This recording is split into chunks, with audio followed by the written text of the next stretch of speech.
إن الحمد لله نحمده ونستعينه ونستغفره ونعوذ بالله من شرور أنفسنا ومن سيئات أعمالنا من يهده الله فلا مضل له ومن يضلل فلا هادي له وأشهد أن لا إله إلا الله وحده لا شريك له وأشهد أن محمدا عبده ورسوله أرسله بالهدى ودين الحق ليظهره على الدين كله ولو كره المشركون أما بعد فإن خير الحديث كتاب الله وخير الهدي هدي محمد صلى الله عليه وسلم وشر الأمور محدثاتها وكل محدثة بدعة وكل بدعة ضلالة وكل ضلالة في النار.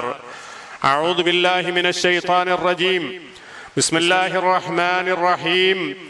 وإن كان ذو عسرة فنظرة إلى ميسرة وأن تصدقوا خير لكم إن كنتم تعلمون. يا أيها الذين آمنوا اتقوا الله حق تقاته ولا تموتن إلا وأنتم مسلمون. يا أيها الناس اتقوا ربكم الذي خلقكم من نفس واحدة وخلق منها زوجها وبث منهما رجالا كثيرا ونساء واتقوا الله الذي تساءلون به والأرحام إن الله كان عليكم رقيبا.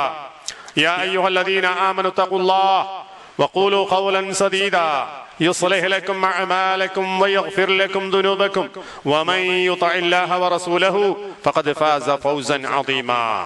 ബഹുമാനമുള്ള സത്യവിശ്വാസികളായ സഹോദരന്മാരെ, സഹോദരികളെ, സർവ്വലോകരക്ഷിതാവായ അല്ലാഹു സുബ്ഹാനഹു വ തആലയുടെ വിധി വിലക്കുകളും കൽപ്പനാ നിർദ്ദേശങ്ങളും ജീവിതത്തിൽ അഖിലവും സദാ സത്യസന്ധമായി പാലിക്കുകയും പുലർത്തുകയും ചെയ്തുകൊണ്ട് അള്ളാഹുവിന്റെ കിതാബും നബി സല്ലല്ലാഹു അലൈഹി വസല്ലമയുടെ സുന്നത്തും മുറുകെ പിടിച്ച് ശരിയായ ഈമാനും ഇഖ്ലാസും തഖ്വയും ഉൾക്കൊണ്ട് അള്ളാഹുവിന്റെ ഏറ്റവും നല്ല അടിമകളായി ജീവിതം നയിക്കുകയും അന്തിമമായി അള്ളാഹുവിന്റെ ഇഷ്ടവും തൃപ്തിയും നേടിയവരായി മരണപ്പെട്ടു പോവുകയും ചെയ്യുന്നതിനു വേണ്ടി ജീവിതത്തിൽ അങ്ങേയറ്റം ശ്രദ്ധയും സൂക്ഷ്മതയും കരുതലും കാത്തു സൂക്ഷിക്കണമെന്ന് സ്വന്തത്തെ മറക്കാതെ എല്ലാ സഹോദരീ സഹോദരന്മാരെയും ഓർമ്മപ്പെടുത്തുകയാണ്, വസിയത്ത് ചെയ്യുകയാണ്. ഒരു മുസ്ലിമായ മനുഷ്യനെ സംബന്ധിച്ചിടത്തോളം അവന്റെ ജീവിതത്തിലെ എല്ലാവിധ ബാധ്യതകളും നിർവഹിക്കുകയും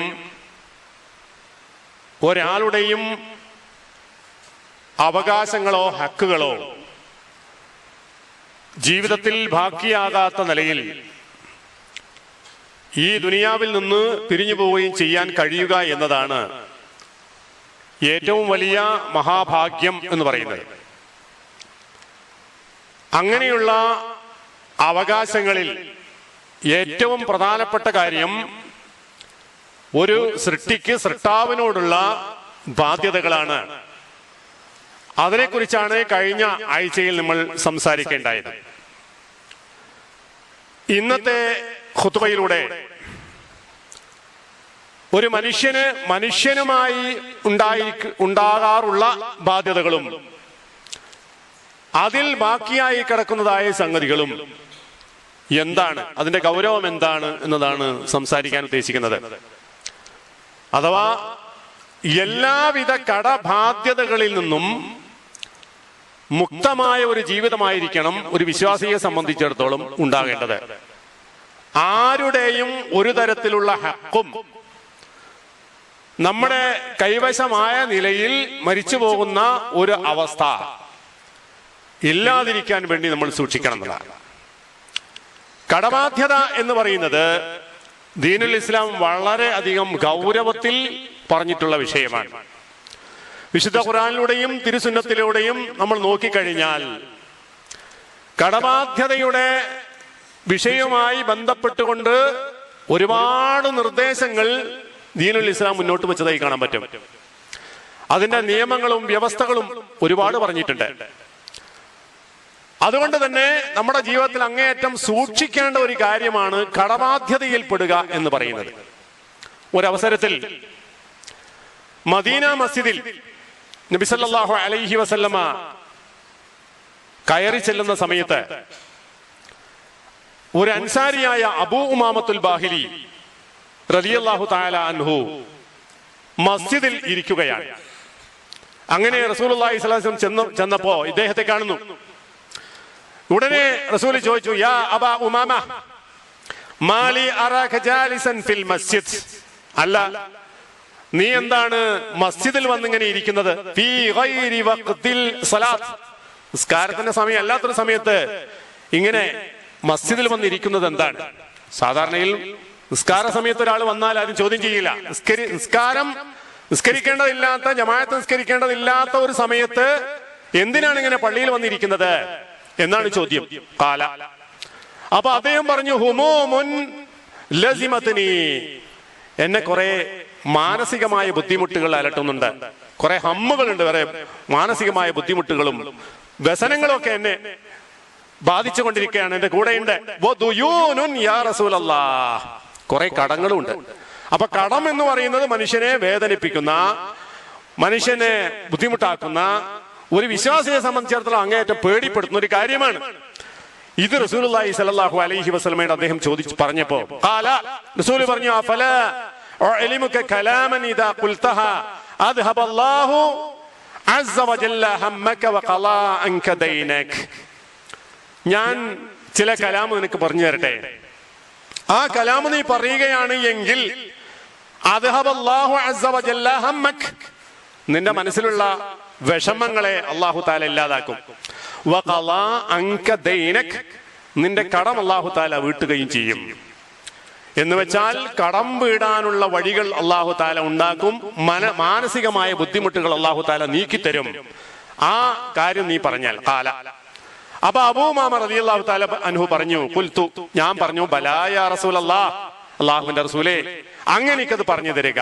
ഖാല, അപ്പൊ റസൂൽ പറഞ്ഞു, ഖുൽ, നീ പറയണം, ഇദാ അസ്ബഹത വഇദാ അംസൈത, നിനക്ക് നേരം പുലരുന്ന നേരത്തും വൈകുന്നേരമാകുന്ന സമയത്തും നീ പറയണം.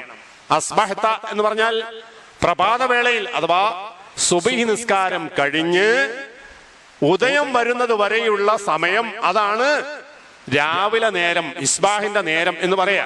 ആ സമയത്ത് നീ പറയണം. വഇദാ അംസൈത, വൈകുന്നേരം അസർ നിസ്കാരം കഴിഞ്ഞ് മഗ്രിബിന്റെ സമയമാകുന്നത് വരെയുള്ള നേരം, അതാണ് വൈകുന്നേരം. ആ സമയങ്ങളിലും നീ ഇങ്ങനെ പറയണം. എന്താണ് പറയേണ്ടത്? അല്ലാഹുമ്മ ഇന്നി അഊദു ബിക മിനൽ ഹമ്മി വൽ ഹസൻ, അല്ലാഹുവേ, ഞാൻ നിന്നിലേക്ക് അഭയം തേടുന്നു. അല്ലാഹുമ്മ ഇന്നി അഊദു ബിക, ഞാൻ നിന്നിലേക്ക് അഭയം തേടി വരികയാണ് അല്ലാഹ്. എന്തൊക്കെ കാര്യത്തിൽ? മിനൽ ഹമ്മി, മാനസികമായ വ്യഥകളിൽ നിന്ന്, വൽ ഹുസ്നി, ദുഃഖത്തിൽ നിന്നും, ദുഃഖവും മാനസികമായ പ്രയാസങ്ങളും ഉണ്ടാകുന്നതിൽ നിന്ന് ഞാൻ നിന്നിലേക്ക് അഭയം തേടുന്നു അല്ലാഹ്. ദുഃഖവും വ്യസനവും ബുദ്ധിമുട്ടൊന്നും ഇല്ലാത്ത മനുഷ്യന്മാരുണ്ടാവില്ല. എല്ലാ ആളുകൾക്കും അവരുടെ നിലവാരത്തിനനുസരിച്ച് ഈ വിഷമങ്ങളൊക്കെ ഉണ്ടാവും. പക്ഷേ ഇത് കൂടിക്കഴിഞ്ഞാൽ അത് വലിയ മാരകമായ ഒരവസ്ഥയിലേക്ക് പോകും. ദുഃഖവും വ്യസനവും കൂടിക്കഴിഞ്ഞാൽ ഉണ്ടാകാവുന്ന ഭവിഷ്യത്തുകൾ ഒരുപാടുണ്ട്. ഒരുപക്ഷെ ദീൻ എന്നെ വേണ്ടാന്ന് വെക്കും. പലയാതി നാശത്തിൽ മനുഷ്യൻ അകപ്പെട്ടു പോകാൻ അത് കാരണമാകും.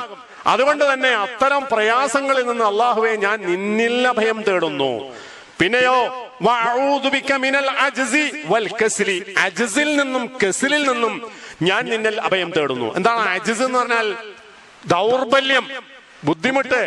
അതായത് കഴിയാതെ, ഒരു കാര്യം ചെയ്യാൻ വിചാരിച്ചിട്ട് കഴിയാതിരിക്കുക. അത് മാനസികമായ അജ്സ് ഉണ്ടാകും. മനസ്സുകൊണ്ട് ചെയ്യാൻ പറ്റാത്തതുണ്ടാവും, ശരീരം കൊണ്ട് ചെയ്യാൻ പറ്റാത്തതുണ്ടാവും, സാമ്പത്തികമായി, അങ്ങനെ പല നിലക്കും മനുഷ്യന് ദൗർബല്യം വന്ന് ഭവിക്കും. അത്തരം ദൗർബല്യങ്ങളിൽ നിന്ന് ഞാൻ നിന്നിൽ അഭയം തേടുന്നു അല്ലാഹ്. വൽ കസൽ, മടിയിൽ നിന്നും. ദൗർബല്യം ഉണ്ടായി കഴിഞ്ഞാൽ പിന്നെ കസിലുണ്ടാവും, മടി ഉണ്ടാവും. ഒരു കാര്യം ചെയ്ത് മുന്നോട്ട് പോകാനുള്ള കഴിവില്ലാത്ത, താക്കത്തില്ലാത്തൊരവസ്ഥ വന്നാൽ അവൻ മടിയനായി തീർന്നു. അതൊക്കെ ഗുരുതരമായ രോഗങ്ങളാണ്. ഇത്തരം കാര്യങ്ങളിൽ നിന്നും ഞാൻ അല്ലാഹുവേ നിന്നിൽ അഭയം തേടുന്നു. പിന്നെയോ വഅഊദു ബിക മിനൽ ജുബ്നി വൽ ബുഖ്ലി, നിന്നിൽ ഞാൻ അഭയം തേടുന്നു. ജുബ്ന്, ഭീരുത്വത്തിൽ നിന്ന്. ഭീരുവാവുക, ഒരു കാര്യവും ചെയ്യാൻ മുന്നോട്ട് പോകാൻ ധൈര്യമില്ലാതിരിക്കുക, ഒരു കാര്യവും മുന്നോട്ട് ചെയ്തു പോകാനുള്ള ധൈര്യക്കേട് ഉണ്ടാകുക, അതൊരു വലിയ രോഗമാണ്. അതൊരു ധൈര്യക്കേട് എന്ന് പറഞ്ഞ സംഗതി ഒരു വിശ്വാസിയെ സംബന്ധിച്ചിടത്തോളം ഉണ്ടാകാൻ പാടില്ല. ഹക്കായ കാര്യമാണോ, ശരിയായ കാര്യമാണോ, അതുമായി സധൈര്യം മുന്നോട്ട് പോകാനുള്ള ത്രാണി ഒരാൾക്ക് ഉണ്ടാകലാണ് പ്രധാനം. അതില്ലെങ്കിലോ അവൻ ജുബിനിൽപ്പെട്ടു. ജുബിനുണ്ടാകാൻ പാടില്ല. പിന്നെയോ വൽ ബുഖൽ, കയ്യിൽ ഇഷ്ടംപോലെ പൈസ ഉണ്ട്, പക്ഷേ 5 പൈസ ആർക്കും കൊടുക്കൂല. കൊടുക്കണ്ട എന്നിങ്ങനെ തോന്നുക, അതൊരു രോഗമാണ് ബുഖൽ എന്ന് പറഞ്ഞാൽ. അല്ലാഹു തആല തന്നുള്ള നിയമത്ത് എന്തിനുള്ളതാണ്? അത് നമ്മുടെ ഉപയോഗത്തിനുള്ളതാണ്, ഉപയോഗിക്കാൻ അർഹതപ്പെട്ടവന് കൊടുക്കാനുള്ളതാണ്. അപ്പൊ അതൊന്നും ചെയ്യാത്ത ഒരവസ്ഥ വരിക എന്നുള്ള ഒരു മാനസിക രോഗമാണത്. അതിൽ നിന്ന് അല്ലാഹുവേ ഞാൻ നിന്നിൽ അഭയം തേടുന്നു. പിന്നെയോ വഅഊദു ബിക മിൻ ഗലബത്തിദ്ദൈൻ, ദൈന് അഥവാ കടബാധ്യതകൾ കുമിഞ്ഞുകൂടുന്നതിൽ നിന്ന് റബ്ബേ ഞാൻ നിന്നോട് അഭയം തേടുന്നു. അത് നമ്മുടെ വിഷയം. കടബാധ്യത നമ്മുടെ മേൽ കുമിഞ്ഞുകൂടാ. ആളുകൾ എന്റെ മേൽ ആധിപത്യം നേടുന്നതിൽ നിന്നും ഞാൻ നിന്നോട് അഭയം തേടുന്നു. കടബാധ്യതകൾ കൂടിയാൽ എന്താ സംഭവിക്കാം? മറ്റുള്ളവന്റെ ആധിപത്യം നമ്മുടെ മേലിൽ വരും. ഇല്ലാത്ത കാര്യങ്ങളുടെ പേരിൽ നമ്മുടെ മേൽ ആളുകൾക്ക് കുതിര കയറാനുള്ള സാധ്യതകളും സാഹചര്യങ്ങളും ഒരുങ്ങുകയാണ് ചെയ്യുന്നത്. അതുകൊണ്ട് തന്നെ അത്തരം ഒരു ഫിത്ന വരുന്നതിൽ നിന്ന് അല്ലാഹുവേ ഞാൻ നിന്നിൽ അഭയം തേടുന്നു. അപ്പൊ ഇതാണ് റസൂലുള്ളാഹി സ്വല്ലല്ലാഹു അലൈഹി വസല്ലമ പഠിപ്പിച്ചു കൊടുത്തിട്ടുള്ളത്. ഇത് രാവിലെയും വൈകുന്നേരവും നിത്യമായി ഒരു മനുഷ്യന്റെ ജീവിതത്തിൽ ഉണ്ടാകേണ്ട സുന്നത്തായിട്ടുള്ള ഒരു ദുആണ്, ഒരു ദിക്റാണ്. അതിനെക്കുറിച്ച് അബൂ ഉമാമ റളിയല്ലാഹു തആല അൻഹു പറയാണ്, ഖാല ഫഫഅൽതു, റസൂലുള്ളാഹി സ്വല്ലല്ലാഹു അലൈഹി വസല്ലം എന്നോട് അത് പഠിപ്പിച്ചു തന്നു, ഞാൻ അതുപോലെ ചെയ്തു. ദാലിക് ഫഅദ്ഹബല്ലാഹു അസ്സ വജല്ല ഹമ്മി, എന്റെ മാനസികമായ വ്യതകളെ അല്ലാഹു തആല ഇല്ലാതാക്കി തന്നു.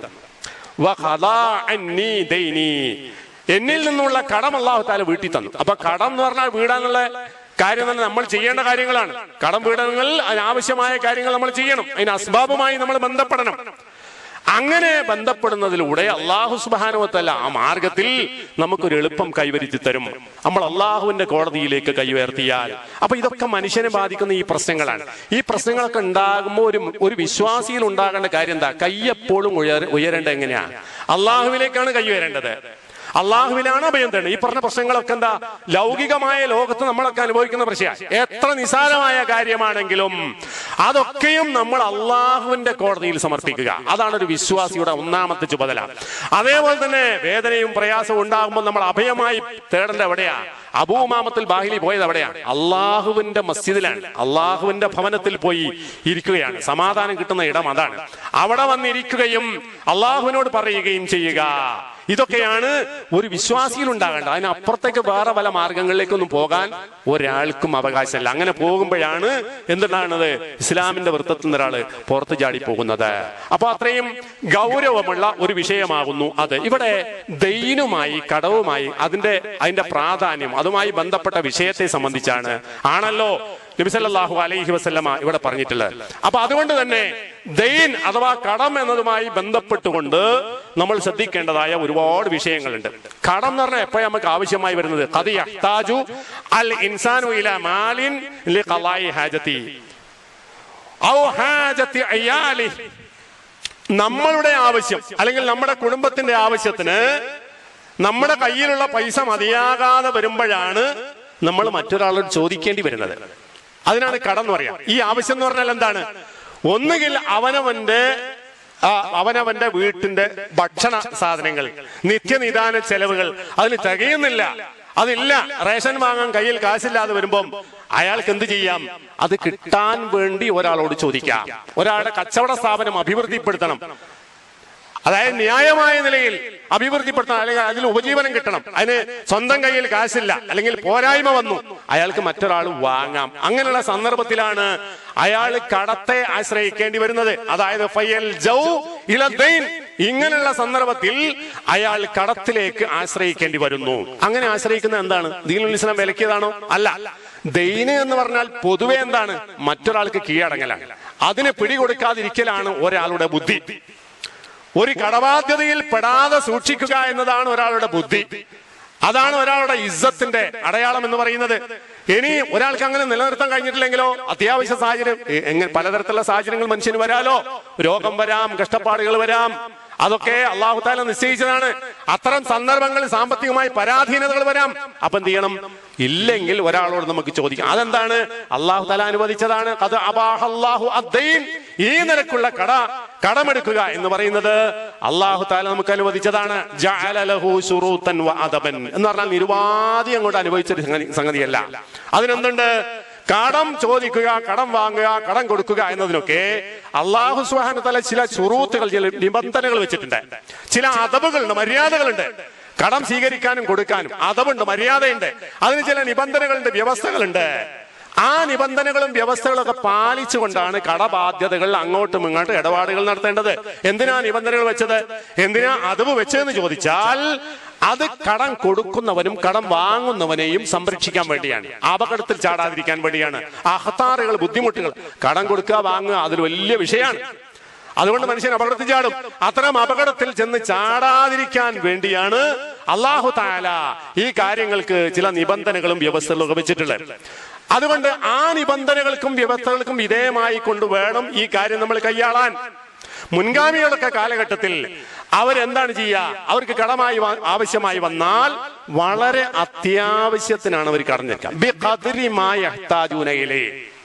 അവർക്ക് എത്രത്തോളമാണോ ആവശ്യമുള്ള അത്രത്തോളം കടം വാങ്ങുക, കടം വാങ്ങിക്കഴിഞ്ഞാൽ അവധി വെച്ച് കൊടുക്കുക, അവധിയാകുമ്പോൾ തിരിച്ചു കൊടുക്കുക. ഇതാണ് ഒരു മര്യാദ എന്ന് പറയുന്നത്. അങ്ങനെ ഒരാൾക്ക് ചെയ്യാം. എന്നാൽ ഇന്നത്തെ ആധുനിക സമൂഹത്തിലെ കടം എന്ന് പറഞ്ഞാൽ ഇങ്ങനെയാണോ, ആവശ്യത്തിന് വേണ്ടിയാണോ കടം? അല്ല എന്നുള്ളതാണ്. കടം വാങ്ങുക കൊടുക്കുക എന്ന് പറയുന്ന വിഷയത്തിൽ യാതൊരു മര്യാദയും മനുഷ്യൻ പാലിക്കുന്നില്ല. അത് അങ്ങേയറ്റം തസാഹുലാണ്, ഉദാസീനമായ നിലപാടാണ് കട ഇടപാടുകളുടെ കാര്യത്തിൽ മനുഷ്യൻ സ്വീകരിക്കുന്നത്. അഥവാ ആവശ്യത്തിനല്ല കടം വാങ്ങുന്നത്. നേരത്തെ പറഞ്ഞൊക്കെ എന്താ, ആവശ്യത്തിനാണ്. ആവശ്യത്തിനല്ലാതെ കടമില്ലാത്ത മനുഷ്യന്മാരില്ല. ഏതെങ്കിലും തരത്തിൽ കടം, ഒന്നുകിൽ വണ്ടി വാങ്ങാൻ കടം, അല്ലെങ്കിൽ വീട്, പിന്നെ നല്ല നല്ല മുന്തിയ ഫർണിച്ചറുകൾ സ്ഥാപിക്കാൻ വേണ്ടിയിട്ട് കടം, അത്യാവശ്യത്തിനല്ലാത്ത അനാവശ്യത്തിന് അല്ലെങ്കിൽ മനുഷ്യന്റെ അത്യാവശ്യമല്ലാത്ത കാര്യങ്ങൾക്ക് വേണ്ടിയിട്ട് ഉയർന്ന നിലക്ക് കടം വാങ്ങുക. അത് ആരോടാ വാങ്ങണത്? സാധാരണ രീതിയില്ല. അതിന് ബാങ്കിൽ കടം കൊടുക്കുക, ബാങ്കിൽ പണയം വെക്കുക, പലിശക്ക് കടം എടുക്കുക, അങ്ങനെയൊക്കെ കടബാധ്യതയിൽ പെടുക. ഇത് ഒരു മുസ്ലിമിനെ സംബന്ധിച്ചിടത്തോളം അങ്ങേയറ്റം പേടിക്കേണ്ട ഒരു വിഷയമാണ്. ന്യായമായ നിലയിലാണെങ്കിൽ പോലും ഇത്തരം ആവശ്യത്തിന് അപ്പുറത്തുള്ള കാര്യങ്ങൾക്ക് കടമെടുക്കുക എന്നത് ഒരാളുടെ ദുനിയാവും നാശാകും, ആഖിറത്തും നാശാകും. രണ്ട് കാര്യത്തിനും നാശാണ്. ദുനിയവിയായ നാശം ഉണ്ടാവും, ഉഖ്റവിയായ നാശം. ദുനിയവിയായ നാശം എന്താ? കടം കൊടുത്തു, വാങ്ങി തിരിച്ചു കൊടുക്കാൻ കഴിയില്ല, ഓന് പോലീസ് കേസായി, കോടതിയായി, അതായി ഇതായി, അതിന്റെ പേരിൽ നിയമപരമായ പ്രശ്നങ്ങൾ നേരിടേണ്ട ഗതികേട് ഒരാളുണ്ടാകുക, ഒരാൾ വഷളാകുക. അതിന്റെ പേരിൽ വഷളാകുന്ന അവസ്ഥ ഒരാൾക്ക് ഉണ്ടാവുക. അത് വരുത്താതിരിക്കണമെങ്കിൽ വേണം ഈ കാര്യത്തിൽ നമ്മൾ അങ്ങേയറ്റം സൂക്ഷ്മത പുലർത്തേണ്ടതായിട്ടുണ്ട്. ആ സൂക്ഷ്മത പുലർത്താത്തതിന്റെ പേരിലാണ് ഈ കുഴപ്പങ്ങളൊക്കെ ഉണ്ടാകുന്നത്. പിന്നെ പരലോകത്ത് കഴിഞ്ഞാൽ അതിലും വലിയ നാശം, പ്രശ്നം അതിന്റെ പേരുണ്ടാകുന്ന ഓരോ കാര്യങ്ങളും നബി സല്ലല്ലാഹു അലൈഹി വസല്ലം ഹദീസിൽ നമ്മൾ പഠിപ്പിച്ചിട്ടുണ്ട്. കടബാധ്യത ഉള്ളവനോട് റസൂൽ എങ്ങനെ പെരുമാറിയത്? ചില ഹദീസുകളുടെ ആ കാര്യം വ്യക്തമാക്കുക. കാന യൂത അലൈഹിൽ മുതവഫ അലൈഹി അദ്ദൈൻ.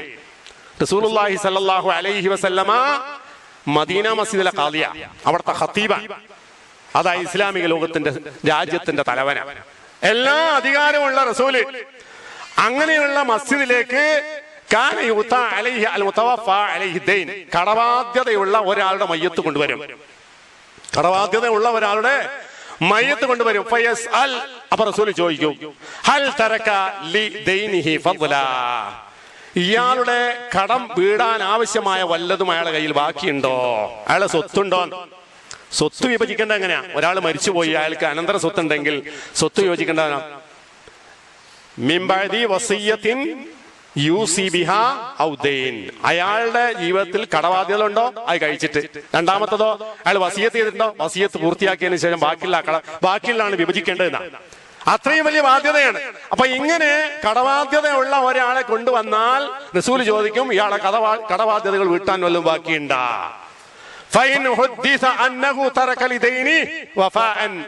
അയാളുടെ കടം വീടാൻ ആവശ്യമായ സ്വത്ത് അയാൾക്ക് ബാക്കിയുണ്ട് എന്നാണ് ആരെങ്കിലും പറയുന്നതെങ്കിൽ സല്ലല്ലാ അലൈഹി, അയാൾക്ക് വേണ്ടി നബി സല്ലല്ലാഹു അലൈഹി വസല്ലം മയ്യത്ത് നിസ്കരിക്കും.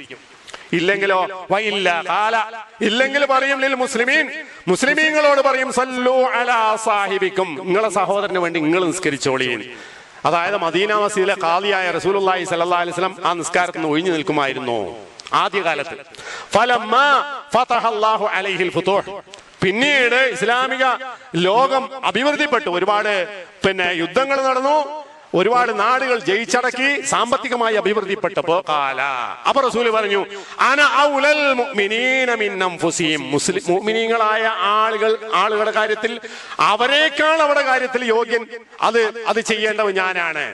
അവരുടെ ബാധ്യതയുടെ കാര്യത്തിൽ അവർക്കുള്ളതിനേക്കാളും വലിയ ബാധ്യത എനിക്കാണുള്ളത്. ഫമൻ തൂഫിയ മിനൽ മുഅ്മിനീൻ, അതുകൊണ്ട് മുഅ്മിനീങ്ങളിൽ നിന്ന് വല്ലവനും മരിച്ചുപോയാൽ ഫതറക ദൈനൻ, അങ്ങനെ വല്ല കടവും അയാൾ ബാക്കിയാക്കി വെച്ചാണ് മരിക്കുന്നതെങ്കിൽ ഫഅലയ്യ ഖളാഉ, അയാളുടെ കടം വീടേണ്ടത് ഞാനാണ്. അയാളുടെ കടം വീടേണ്ടത് ഞാനാണ് എന്ന് വെച്ചാൽ ഇസ്ലാമിക ഉമ്മത്തിന്റെ ബൈത്തുൽ മാലിൽ നിന്നും അയാളുടെ കടം വീടാൻ ബാധ്യത ഉണ്ട് എന്നർത്ഥം. അതിങ്ങനെ വീടാം. അങ്ങനെ വീടിയതിനു ശേഷം മാത്രമേ ആ മയ്യത്ത് നിസ്കരിക്കേണ്ടതുള്ളൂ. അങ്ങനെയാണ് നബി സല്ലല്ലാഹു അലൈഹി വസല്ലം. അപ്പൊ ഗൗരവം എത്ര ഉണ്ട്, കടബാധ്യതയുടെ ഗൗരവം എത്ര ഉണ്ട്. നമ്മൾ ഉദാസീനമായി മറ്റുള്ളവന്റെ അവകാശം കയ്യിൽ വെച്ചുകൊണ്ട് ആണ് മരിച്ചു പോകുന്നത് എങ്കിൽ അവിടെ വളരെ ഗുരുതരമായ കാര്യമാണ്. പിന്നെ റസൂൽ പറഞ്ഞു മൻ തറക മാലൻ ഫലിവറസതി, അങ്ങനെയുള്ള ഒരാള് മരിച്ചു, അയാൾക്ക് സ്വത്തുണ്ട് എങ്കിൽ അതെനിക്ക് വേണ്ട, അത് ഇസ്ലാമിക രാജ്യത്തിന്റെ തലവനായ എന്നെ ആരും ഏൽപ്പിക്കണ്ട. വലിവറസതിഹി, അത് അയാളുടെ അനന്തരാവകാശികൾക്കുള്ളതാണ്, അതെനിക്ക് വേണ്ട. ഇനി ഒരാൾക്ക് വല്ല കടബാധ്യതയും ഉള്ള നിലക്കാണ് അയാൾ മരിച്ചു പോകുന്നതെങ്കിലോ അയാളെ കടം ബൈത്തുൽ മാലിൽ നിന്ന് ഞാൻ വീടും എന്ന് നബി സല്ലല്ലാഹു അലൈഹി വസല്ലം പറഞ്ഞു. അപ്പൊ കടബാധ്യത വീടുക എന്നത് അത്രമേൽ പ്രാധാന്യമുള്ള ഒരു വിഷയമാണ് എന്ന് പറയാൻ വേണ്ടിയിട്ടാണ് അത് സൂചിപ്പിച്ചിട്ടുള്ളത്. ഇനി മാത്രല്ല, ഈ കാര്യത്തിൽ ഒരാൾ ഉദാസീനമായ നിലപാട് സ്വീകരിച്ചാൽ യുംനഉ ദുഖൂലൽ ജന്ന, സ്വർഗപ്രവേശനത്തിന് തടസ്സമായി.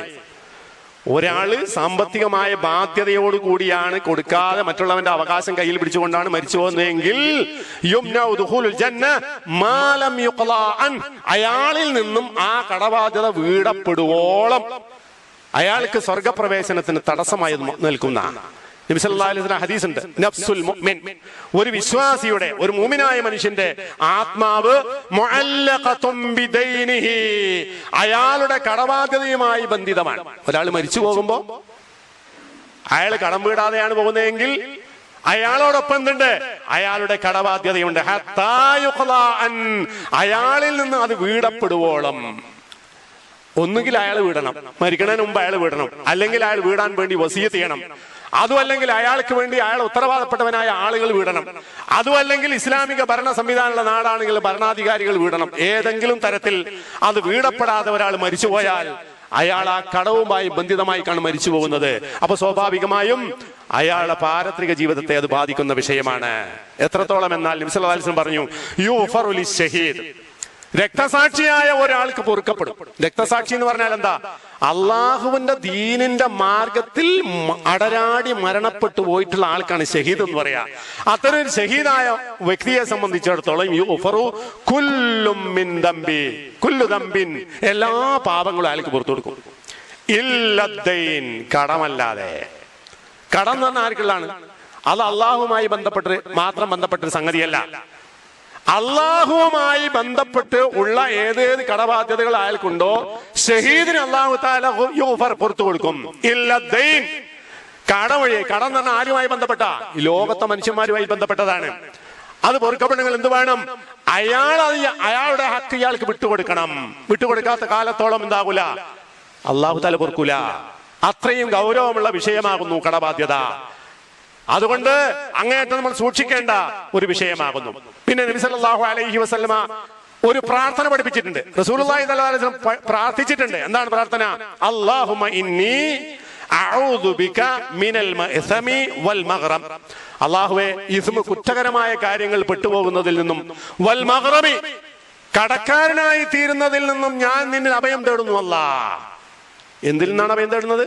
കടക്കാരനാവുക, കടക്കാരനായി തീരുന്നതിൽ ഞാൻ അഭയം തേടുന്നു. ഖാല ലഹു ഖായിൽ, റസൂലുള്ളാഹി സ്വല്ലല്ലാഹു അലൈഹി വസല്ലം പ്രാർത്ഥിക്കുന്നത് കേട്ടപ്പോ ഒരാൾ ചോദിച്ചു, മാ അക്തറ മാ തസ്തഈദു മിനൽ മഗ്റം, അല്ലയോ റസൂലേ, അങ്ങ് എന്തിനാണ് ഈ കടബാധ്യതയിൽ പെട്ടുപോകുന്ന വിഷയത്തിൽ ഇത്രയധികം അള്ളാഹുവിനോട് അഭയം തേടുന്നത്? എന്തിനാണ് അങ്ങ് ഇത്രയും അഭയം തേടുന്നത്? ഫഖാല, അപ്പോൾ റസൂലുള്ളാഹി സ്വല്ലല്ലാഹു അലൈഹി വസല്ലം അയാൾ കൊടുത്ത മറുപടി എന്താണെന്നറിയോ? ഇന്ന റജുല ഇദാ ഗരിമ, ഒരു മനുഷ്യൻ കടക്കാരനായാൽ, മറ്റുള്ളവന്റെ കടബാധ്യതയിൽ അയാൾ ഒരുപാട് സ്വഭാവ ദൂഷ്യങ്ങൾ പിന്നുണ്ട്. എന്താണതോ? ഹദ്ദസ, അയാൾ സംസാരിക്കും, ഫകദബ, കളവ് പറയേണ്ടി വരും. കടക്കാരൻ ഉണ്ടാകുന്ന ഒരു വലിയ പ്രശ്നം എന്ത്? സംസാരിച്ചാൽ കളവ് പറയേണ്ടി വരും. അത് ആരുടെ ലക്ഷണമാണ്? മുനാഫിക്കിന്റെ ലക്ഷണം തന്നെയാണ്. പിന്നെ ആയത്തുൽ മുനാഫിഖി സലാത്തുൻ ഇദാ ഹദ്ദസ കദബ വഇദാ വഅദ അഖ്ലഫ വഇദാ തുമിന ഖാന. സംസാരിച്ചാൽ കളവ് പറയാ, വിശ്വസിച്ചാൽ ചതിക്കുക എന്നൊക്കെ പറയുന്ന സംഗതി ഉണ്ടല്ലോ. അത് മുനാഫിക്കിന്റെ, ഖാലിസായ മുനാഫിക്കിന്റെ ഒരു ലക്ഷണമാണ്. അതാണ് ഇവിടെ റസൂലുള്ളാഹി സ്വല്ലല്ലാഹു അലൈഹി വസല്ലം പറയുന്നത്. ഈ കടക്കാരനായ ഒരു വ്യക്തിയെ സംബന്ധിച്ചിടത്തോളം അയാൾ സംസാരിച്ചാൽ കളവ് പറയേണ്ടി വരും. എങ്ങനെ കളവ് പറയാ? ഇന്ന് കൊടുക്കാന്ന് പറഞ്ഞിട്ടുണ്ടാവും, ഞാൻ നാളെ തരാന്ന് പറയും, അല്ലെങ്കിൽ മറ്റന്നാൾ തരാന്ന് പറയും. അങ്ങനെ പിന്നെ അല്ലെങ്കിൽ ഇന്ന വിഷയം ഉണ്ടായി എന്ന് പറയും, എനിക്ക് തരാൻ പറ്റിയില്ല, അങ്ങനെ ആയിപ്പോയി ഇങ്ങനെ ആയിപ്പോയി എന്നൊക്കെ ഇല്ലാത്ത കാര്യങ്ങൾ കളവായിട്ട് അയാൾ പറയേണ്ടി വരും. ചിലപ്പോൾ അയാൾ വാഗ്ദാനം ചെയ്തിട്ടുണ്ടാവും. കടബാധ്യത ഉള്ളവൻ മറ്റുള്ളവൻ വാഗ്ദാനം ചെയ്തിട്ടുണ്ടാവും, അടുത്ത മാസം തരാമെന്ന് വാഗ്ദാനം ചെയ്തിട്ടുണ്ടാവും, പക്ഷെ കൊടുക്കുന്നില്ല. അപ്പൊ എന്തെല്ലാം കുറ്റമായി? മഹ്റമിൽ പെടുന്ന ഒരാള് കളവ് പറയേണ്ടി വരുന്നു, വാഗ്ദാനം ചെയ്ത് ലംഘിക്കേണ്ടി വരുന്നു. ഇങ്ങനെയൊക്കെയുള്ള ഒരുപാട് പ്രശ്നങ്ങൾ കടബാധ്യതയുടെ ഭാഗമായി ഒരു മുസ്ലിമിന്റെ മേൽ വന്നുപെടുന്നു. അപ്പൊ അതെന്താണ്? അങ്ങേയറ്റം ഗൗരവമുള്ള വിഷയമാകുന്നു. അതിൽ പെട്ടുപോകാതിരിക്കാൻ നമ്മൾ അങ്ങേയറ്റം ശ്രദ്ധിക്കേണ്ടതായ സംഗതിയുണ്ട്. അതേപോലെ തന്നെ കടം വാങ്ങിയിട്ടുള്ളവരായ ആളുകൾ, അവരും അതേപോലെ തന്നെ കടം നൽകിയിട്ടുള്ളവരായ ആളുകളും അവരൊക്കെ ചെയ്യേണ്ട കുറെ മര്യാദകൾ ദീനുൽ ഇസ്ലാം പഠിപ്പിച്ചിട്ടുണ്ട്. കടം കൊടുക്കുന്നവൻ കാണിക്കേണ്ട മര്യാദ ഉണ്ട്, കടം വാങ്ങിയവനായ ആള് ചെയ്യേണ്ടതായ കുറെ മര്യാദകളുണ്ട്. അത് നബി സല്ലല്ലാഹു അലൈഹി വസല്ലം പറഞ്ഞു, മൻ അഖദ അംവാലൻ നാസ് യുരീദു അദാഹ. ചില മനുഷ്യന്മാരുണ്ട്, ആവശ്യമില്ലാതെ കടം വാങ്ങും, ഒരു ആവശ്യമില്ലാതെ കടം വാങ്ങും ദുരുദ്ദേശത്തോടു കൂടി. വേറെ ചില ആൾക്കാരുണ്ട് കടം വാങ്ങുന്നത് നല്ല സദുദ്ദേശത്തോടു കൂടി, നല്ല ഉദ്ദേശത്തോടു കൂടി വാങ്ങുന്നവരുണ്ട്. അതിനെക്കുറിച്ചാണ് പറയുന്നത്, മൻ അഖദ അംവാലൻ നാസ് യുരീദു അദാഹ. കൊടുക്കണം എന്ന നല്ല ഉദ്ദേശത്തോടു കൂടി ആരോടെങ്കിലും ഒരാൾ കടം വാങ്ങി എങ്കിൽ അദ്ദല്ലാഹു അൻഹു, അയാൾക്ക് കൊടുക്കാനുള്ള വഴി അല്ലാഹു തആല ഉണ്ടാക്കി കൊടുക്കും. കൊടുക്കണം ഉദ്ദേശം വേണം. കൊടുക്കാൻ ഉദ്ദേശത്തോടു കൂടി വല്ലവനും വാങ്ങിയാൽ അത് കൊടുക്കാനുള്ള വഴി അല്ലാഹു തആല ഉണ്ടാക്കി കൊടുക്കും. വൈദാ അഖദഹാ വഹുവ യുരീദുൽ അദാ. കൊടുക്കണമെന്ന ഉദ്ദേശത്തോടെ ഒരാൾ വാങ്ങി, എന്നിട്ട് വജ്തഹദ, അയാൾ അതിൽ അങ്ങേയറ്റം കൊടുക്കാൻ സമയബന്ധിതമായി നൽകാൻ വേണ്ടി അങ്ങേയറ്റം പരിശ്രമിച്ചു. വലാകിൻ ലം യതയസർ, പക്ഷേ അയാൾക്ക് കഴിഞ്ഞില്ല. അങ്ങനെ മനുഷ്യന്മാരുണ്ടാവും. അടുത്ത മാസം തരാന്ന് പറഞ്ഞിട്ടുണ്ടാവും, വലിയ ഭീമമായ ഒരു സംഖ്യയാവും. അത് കൊടുക്കാൻ ഇന്ന ആളെ കയ്യിൽ നിന്ന് കിട്ടാനുണ്ടാകും. ആ കിട്ടിയ പൈസ ആയപ്പോ അതിനേക്കാളും വലിയൊരു കൊടുക്കൽ അയാൾ പെട്ടു. കൊടുക്കാൻ സമയത്ത് കൊടുക്കാൻ കഴിയില്ല, അയാൾ ബുദ്ധിമുട്ടിലായി പോയി. അങ്ങനെയൊക്കെ മനുഷ്യന്മാർക്ക് സംഭവിക്കാനുള്ള സാധ്യത ഉണ്ട്. അങ്ങനെയാണെങ്കിലോ അല്ലാഹു അൻഹു, അല്ലാഹു തആല അത് വീടും. വമാ ലർറുഹു അങ്ങനെ അത് അയാൾ കൊടുക്കണമെന്ന ഉദ്ദേശത്തോട് കൂടി അയാൾ ബാക്കിയായി കിടന്നാൽ അതുകൊണ്ട് അയക്കുന്നില്ല, അയാൾ വലിയ കുറ്റക്കാരനല്ല. കാരണം എന്താണ്? അയാളെ കേടുകൊണ്ട് സംഭവിച്ചില്ല. അയാൾക്ക് നല്ല കൊടുക്കണം, നല്ല ബോധ്യമുണ്ട്, അതിനുവേണ്ടി അയാൾ പരിശ്രമിക്കുന്നുണ്ട്, ഒക്കെ ചെയ്യുന്നുണ്ട്. എന്നിട്ട് അയാൾക്ക് കഴിഞ്ഞിട്ടില്ലെങ്കിൽ അങ്ങനെ ചെയ്യാൻ പറ്റാത്ത കഴിവിൽ പരിധിയിൽ പെടാത്ത ഒരു സംഗതി ആയതുകൊണ്ട് അതിന്റെ പേരിൽ അയാൾക്ക് ദോഷം ഉണ്ടാകില്ല എന്ന് നബി സല്ലല്ലാഹു അലൈഹി വസല്ലം ഒരു സന്തോഷ വാർത്ത, കടക്കാരനായ ഒരാൾക്ക് ഒരു സന്തോഷ വാർത്ത കൊടുത്തിട്ടുണ്ട്. അതുപോലെ തന്നെ മൻ അഖദ അംവാലൻ നാസ്, വല്ലവന്റെയും സ്വത്ത് ഒരാൾ വാങ്ങി, കടമായി വാങ്ങി, യുരീദു അദാഅഹ, അത് കൊടുക്കണമെന്ന് ഉദ്ദേശം അയാൾക്കുണ്ട്. അങ്ങനെയാണ് വാങ്ങുന്നതെങ്കിൽ അദ്ദല്ലാഹു അൻഹാ അൻ, അയാൾക്ക് അത് കൊടുക്കാൻ വീട്ടാനുള്ള വഴി അല്ലാഹു തആല ഉണ്ടാക്കി കൊടുക്കും. ഇനി വമൻ അഖദഹ, വല്ലവനോ അത് വാങ്ങി വെക്കുക, യുരീദു ഇത്ലാഫഹ, എന്തിനാ വാങ്ങുന്നത്? മറ്റവനൊന്ന് പറ്റിക്കണം ഉദ്ദേശത്തിൽ മാത്രം വാങ്ങുന്നവരായ ആളുകളുണ്ട്. അങ്ങനെ വാങ്ങിയാലോ അവന്റെ കയ്യിൽ നിന്ന് എങ്ങനെങ്കിലും വസൂലാക്കി എടുക്കണം, എന്തെങ്കിലും കളവ് പറഞ്ഞ് വാങ്ങണം. അങ്ങനെ വാങ്ങിയിട്ട് എന്താ ചെയ്യുന്നത്? യുരീദു ഇത്ലാഫഹ, അത് അയാൾ തോന്നിയ വഴിക്ക് ചെലവാക്കുക, പൈസ തോന്നിയ വഴിക്ക് ചെലവാക്കുക.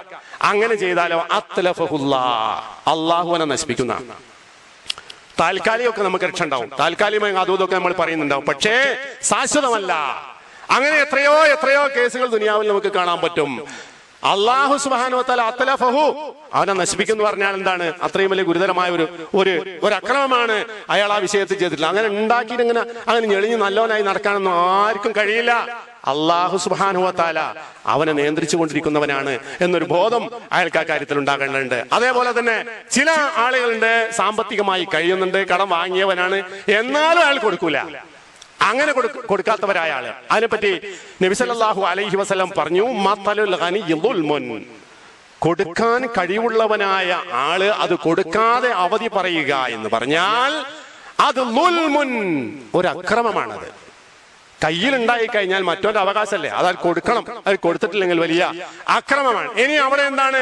ഫൈൻ ഉത്ബിയ അഹദുക്കും അലാ മലിൻ ഫൽയത്ബ, അങ്ങനെ കടം ഒരാള് മറ്റാൾക്ക് കടം കൊടുക്കാനുണ്ട്, ആരിൽ നിന്നാണോ അയാൾക്ക് പൈസ കിട്ടാനുള്ളത് അയാൾ നമ്മളോട് പറയാണ്, എനിക്ക് ഇന്ന വ്യക്തി ഇത്ര പൈസ തരാനുണ്ട്, അതുകൊണ്ട് നീ അയാളുമായി ബന്ധപ്പെട്ടത് വാങ്ങിക്കോ എന്നൊരാൾ പറഞ്ഞാൽ അയാൾക്ക് എന്ത് ചെയ്യാം? ആ പറഞ്ഞത് പ്രകാരം ചെയ്യാം. അയാളെ പിന്നാലെ തന്നെ പോയിക്കോളുന്നില്ല. ഇയാൾ മറ്റൊരാളുടെ പേരിൽ അത് അവകാശം പറഞ്ഞു കൊടുത്താൽ അതിനെ പിൻപറ്റാം എന്ന് നബി സല്ലല്ലാഹു അലൈഹി വസല്ലം പറഞ്ഞു. എന്നാൽ എന്ത് ചെയ്യാൻ പാടില്ല? അവധി പറഞ്ഞിട്ട് അത് തരാം എന്ന് പറഞ്ഞിട്ട് വൈകിപ്പിക്കുകയും ആളെ ബുദ്ധിമുട്ടാക്കുകയും ചെയ്യാൻ പാടില്ല. അത് കൊടിയ അക്രമമാകുന്നു എന്നാണ് നബി സല്ലല്ലാഹു അലൈഹി വസല്ലം പറഞ്ഞത്. ഇപ്പൊ എന്തെല്ലാം കാര്യങ്ങളാണ് ഒരു സാമൂഹ്യമായ ജീവിതത്തിൽ നമ്മൾ ഇടപെടുന്ന സമയത്ത്, എന്തെല്ലാം കാര്യങ്ങൾ ഇതൊക്കെ ആവശ്യമായ, മനുഷ്യന്റെ ജീവിതത്തിൽ അത്യാവശ്യമായ കാര്യം. കടം വാങ്ങുക, ചോദിക്കുക, കൊടുക്കുക, ഇതൊക്കെ അത്യാവശ്യമാണ്. അതൊക്കെ അതിൻ്റെതായ ഒരു മര്യാദയുണ്ട്, ദീനിയായ ഒരു മര്യാദ ഉണ്ട്, മനുഷ്യൻ എന്നൊരു മര്യാദ ഉണ്ട്. ആ മര്യാദകളെല്ലാം കീപ്പ് ചെയ്തുകൊണ്ട് വേണം ഇത്തരം ബാധ്യതകളും കടമിടപാടുകളും നമ്മൾ വാങ്ങാനും കൊടുക്കാനും അത് നിർവഹിക്കാനും. അതല്ല എങ്കിൽ അതുകൊണ്ടുണ്ടാകുന്ന എന്താ? ഒരുപാട് വലിയ ഫസാദുകളാണ്. അത്തരം ഫസാദുകൾ ഒഴിവാക്കാൻ വേണ്ടിയിട്ടാണ് ദീനുൽ ഇസ്ലാം ഇത്രയും വലിയ നിയമങ്ങളൊക്കെ ഈ വിഷയത്തിൽ ഉണ്ടാക്കിയിട്ടുള്ളത്. അതുകൊണ്ട് തന്നെ ഇത്തരത്തിലൊക്കെ കാര്യങ്ങൾ നമ്മളെ ഗൗരവത്തിലെടുക്കുകയും ഈ ദീനിന്റെ നിർദ്ദേശങ്ങൾ പാലിച്ച് ജീവിക്കുകയും ചെയ്യാൻ നമ്മൾ തയ്യാറാകണം. അല്ലാഹു സുബ്ഹാനഹു വ തആല അങ്ങനെയുള്ള നല്ല മുഅ്മിനീങ്ങളും മുത്തഖീങ്ങളുമായി ജീവിച്ച് മരിച്ചു പോകാനുള്ള സൗഭാഗ്യം നമുക്കെല്ലാം റബ്ബ് സുബ്ഹാനഹു വ തആല നൽകുമാറാകട്ടെ. അഖൂലു ഖൗലി ഹാദാ അസ്തഗ്ഫിറുല്ലാഹ ലീ വലക്കും ഫസ്തഗ്ഫിറൂഹു ഇന്നഹു ഹുവൽ ഗഫൂറുർ റഹീം. അൽഹംദുലില്ലാഹ് അല്ലദീ ഹദാനാ ലിഹാദാ വമാ കുന്നാ ലിനഹ്തദിയ ലൗലാ അൻ ഹദാനല്ലാഹ് വസല്ലല്ലാഹു അലാ നബിയിൽ കരീം വഅലാ ആലിഹി വസഹ്ബിഹി അജ്മഈൻ. ഒരിക്കൽ കൂടി അല്ലാഹുവിനെ സൂക്ഷിച്ചുകൊണ്ട് ജീവിക്കണമെന്ന് ഞാൻ ഉണർത്തുകയാണ്, വസിയത്ത് ചെയ്യുകയാണ്. അപ്പൊ കടബാധ്യത ഉള്ളവനായ ആളെ കുറിച്ചാണ് നമ്മൾ ഇവിടെ പറഞ്ഞത്. കടബാധ്യത ഉള്ളവനായ ആൾ ശ്രദ്ധിക്കേണ്ട, അയാളിൽ ഉണ്ടാകാൻ പാടില്ലാത്ത സംഗതികൾ എന്തൊക്കെയാണ്, അയാൾ ശ്രദ്ധിക്കേണ്ട വിഷയങ്ങൾ എന്തൊക്കെയാണ് റസൂലുള്ളാഹി സ്വല്ലല്ലാഹു അലൈഹി വസല്ലം പറഞ്ഞത്. അതേപോലെ തന്നെ കടം നൽകുന്നവനോടും, കടം ആരാണോ നൽകുന്ന അവനോടും കൽപ്പനയുണ്ട് ദീനുൽ ഇസ്ലാം. കടം നൽകാൻ നമുക്ക് കഴിയുന്നത് എന്തുകൊണ്ടാണ്? നമ്മുടെ കയ്യിലുള്ളത് കൊണ്ടാണ്. ആ ഉള്ളത് എങ്ങനെ കിട്ടിയത്? അല്ലാഹു തആല തന്ന ഫളലാണ്. നമുക്ക് അല്ലാഹു തആല തന്നിട്ടുള്ള ഫളലാണ് നമ്മൾ കൊടുക്കുന്നത്. അത് കൊടുക്കാൻ നമുക്ക് കഴിയുന്ന അള്ളാഹിന്റെ ഫളൽ ഉള്ളത് കൊണ്ടാണ്. അപ്പൊ സ്വാഭാവികമായും അയാളിലും ഉണ്ടാകണം ചില മര്യാദകൾ. അതെന്താണ്? പലിശ ഇടപാടുമായി ബന്ധപ്പെട്ടുകൊണ്ട് പറഞ്ഞ സ്ഥലത്ത് വിശുദ്ധ ഖുർആൻ പറയുന്നുണ്ട്, വഇൻ കാന ദു ഉസ്റത്തിൻ, നിങ്ങളോട് കടം വാങ്ങിയവനായ ആള് ഉസ്റത്തിലാണ്, ബുദ്ധിമുട്ടിലാണെങ്കിൽ, തിരിച്ചു തരാൻ അയാൾക്ക് വിഷമുണ്ടെങ്കിൽ, ഫനദിറത്തുൻ ഇലാ മൈസറ, അയാൾക്ക് അത് തരാനുള്ള എളുപ്പം ഉണ്ടാകുന്നത് വരെ നിങ്ങൾ അവധി കൊടുക്കണം. അതൊരു മര്യാദയാണ്. അയാൾക്ക് അവധി കൊടുക്കുക എന്ന് പറഞ്ഞാൽ അടുത്ത മാസം തരാമെന്ന് ഒരാൾ പറയണ്ട, അല്ലെങ്കിൽ 2 മാസം കഴിഞ്ഞിട്ട് തരാമെന്ന് പറയണ്ടാവും. അവധിയായിട്ട് തരാൻ കഴിയാത്തതിന് വ്യക്തമായ കാരണമുണ്ട് എന്ന് നമുക്ക് ബോധ്യപ്പെട്ടാൽ ഈ 2 മാസം കഴിഞ്ഞിട്ട് തന്നോ എന്ന് അയാൾക്ക് തരാനുള്ള അവധി വരെ ഒരു മനുഷ്യത്വം അയാളോട് കാണിക്കുക എന്നുള്ളത് കടം നൽകുന്നവന്റെ ബാധ്യതയാണ്. ബാധ്യത എന്ന് പറഞ്ഞത്. ഇനിയോ വഅൻ തസദ്ദഖൂ ഖൈറുൽ ലക്കും, ഇനി നിങ്ങൾക്ക് ഇയാളുടെ പാവത്തരം ശരിക്ക് വ്യക്തമായി ബോധ്യമായിട്ടുണ്ട് എങ്കിൽ നിങ്ങൾ കൊടുത്ത പൈസ ഈ എടുത്തോ. വൈൻ തസദ്ദഖൂ, നിങ്ങൾ അയാൾക്ക് ദാനമായി കൊടുക്കുകയാണെങ്കിൽ ഖൈറുൽ ലക്കും, അതും നിങ്ങൾക്ക് ഖൈറാണ്. ഞാൻ കൊടുത്തല്ല, എനിക്ക് കിട്ടണമെന്ന് വാശിയൊന്നും പിടിക്കണ്ട, നമ്മൾക്ക് അല്ലാഹു തആല വേറെ തരും. അങ്ങനെ നമ്മൾ ചിന്തിക്കേണ്ടത്. അല്ലാഹു തആല തന്നതിൽ നമ്മൾ കൊടുത്തു, 1000 നമ്മൾ കൊടുത്തു, 10,000 നമ്മൾ കൊടുത്തു, അങ്ങനെ വിട്ടുകൊടുത്താൽ 1,00,000 നമുക്ക് അല്ലാഹു തആല വേറെ തന്നിട്ടുണ്ടാവും. അത് നമ്മൾ അറിയാത്ത വഴിയിലൂടെ റബ്ബ് നമുക്ക് തന്നിട്ടുണ്ട്. അത് അല്ലാഹു തആല നമുക്ക് തന്ന വാഗ്ദാനാണ്. വാൻ തസദ്ദഖൂ ഖൈറുൽ ലക്കും ഇൻ കുന്തും തഅലമൂൻ, നിങ്ങൾ അറിയുന്നവരാണെങ്കിൽ അതാണ് ചെയ്യേണ്ടത് എന്ന് വിശുദ്ധ ഖുർആൻ കടം നൽകുന്നവർക്ക് പ്രത്യേകമായി ഉപദേശം നൽകിയതായി നമുക്ക് കാണാൻ പറ്റും. അപ്പൊ ഇതൊക്കെ നമ്മളോടുള്ള സംബോധനയാണ്. നമ്മൾ ഈ കാര്യത്തിൽ പാലിക്കേണ്ട മര്യാദകൾ എന്ന നിലക്ക് പഠിപ്പിക്കപ്പെട്ടുള്ള വിഷയങ്ങളാണ് എന്ന ഒരു ഓർമ്മ നമുക്കുണ്ടാകണം. കടം എന്ന് പറയുന്ന ഒരു വലിയ ഗൗരവപ്പെട്ട കാര്യമാണ്. അതൊരിക്കലും ഉദാസീനമായി കൈകാര്യം ചെയ്യേണ്ട വിഷയമല്ല. അത് നമ്മുടെ ദുനിയാവ് നശിപ്പിക്കുന്നതാണ്, നമ്മുടെ പാരത്രിക ജീവിതത്തെയും ബാധിക്കുന്ന ഗുരുതരമായ കാര്യമാണ്. അപ്പോൾ അതുകൊണ്ട് തന്നെ ഈ വിഷയത്തിലൊക്കെ ദീനുൽ ഇസ്ലാം